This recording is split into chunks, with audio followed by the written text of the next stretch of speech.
This man Jordan Poole is back at it again with some of the most egregious and ridiculous performances so far this year. Now, in the beginning of the season, it was already bad, like really bad. A player who came from the Golden State Warriors was a pivotal piece of winning a championship. Many people believe that now that he has his own team, he would have been unlocked, he would have been unleashed, he would have won the Most Improved Player of the Year award, went on to be a really solid player for the Washington Wizards. And oh no, it's definitely been far from that. In Jordan Poole's first 20 games of the season, he was only averaging 17 points, 3 assists, but turning the ball over almost 3 times as well. And the shooting splits is what made it really egregious. Shooting sub 41% from the field, sub 30% from deep as well. And then what made it even crazier is some of the clips. Oh my goodness, the clips. Oh my God, they were comedy, pure comic gold. And what was even funnier is to watch him play. He was throwing lobs to Kuzma even though they were getting blown out. Some of the very questionable decision making that he had on the floor, such as instead of taking wide open shots, he decided to take contested shots and then would get blocked. It just didn't make any sense at all. So it was very clear early on that Jordan Poole was not going to pan out to be the player that many of us expected him to be. But then it got worse because as time continued to progress, his impact on the floor, especially defensively, started to be really known and seen with his plus minus. There was actually a point in the season where he had the worst plus minus, not only in the NBA, but in NBA history, which is crazy. I want you to all really understand how ridiculous that is, because there was a team in the NBA that was on a 28-game losing streak, and then there's another team in NBA history that has only won 10 games throughout the entire year in the Charlotte Bobcats, and yet he had a worse plus minus than anybody else on any one of those teams, or any other team for that matter, in NBA history. You know how bad you have to be to have a cumulative plus minus that is the worst in NBA history? That's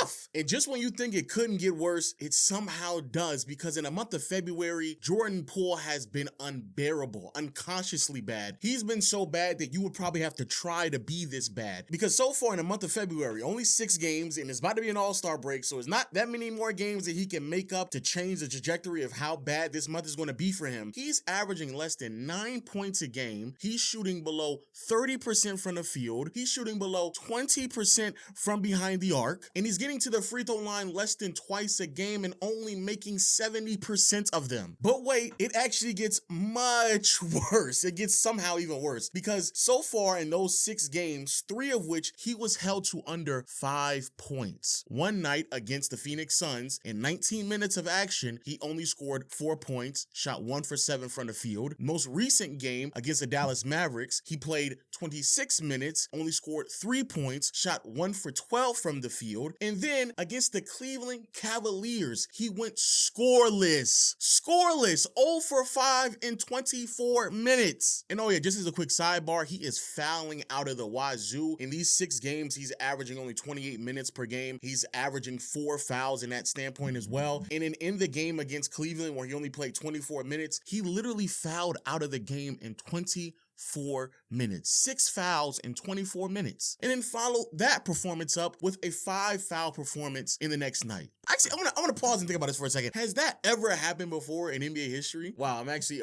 surprised. This has happened way more often than I thought. It happened this year with Jordan Poole, a few years back with Sadiq Bey and Frank Ntilikina. Then it also happened with Chris Dunn and Torrey Craig. But then you got to jump 5 years in advance before it ever happened again. Long story short, this is an unprecedented level of egregiously bad play. I did not think that Jordan Poole was going to be this bad, but it does shine a lot of light to who Jordan Poole is as a player, because realistically speaking, all the hype that he had built up around his name out in Golden State was definitely fool's gold. Sure, you can sit here and argue, and I hear this all the time. Oh, Draymond, he must have punched the talent out of him. Maybe, possibly, probably, but nevertheless, you shouldn't be this bad. You shouldn't be this bad on a team that is basically allowing you to just do whatever you want. They're giving you the keys to the franchise, you and Kuz, and you're out there playing significant minutes, and you're given the opportunity to play, and you're not taking any of it serious. You watch the highlights, you watch the lowlights, you watch these clips, you watch him go out there and perform, and Jordan Poole is just not a serious individual whatsoever. But the way that he's playing in a month of February is historically bad. It's historically bad. But wait, it actually gets worse, because Jordan Poole performing this badly is one thing, but to get paid as if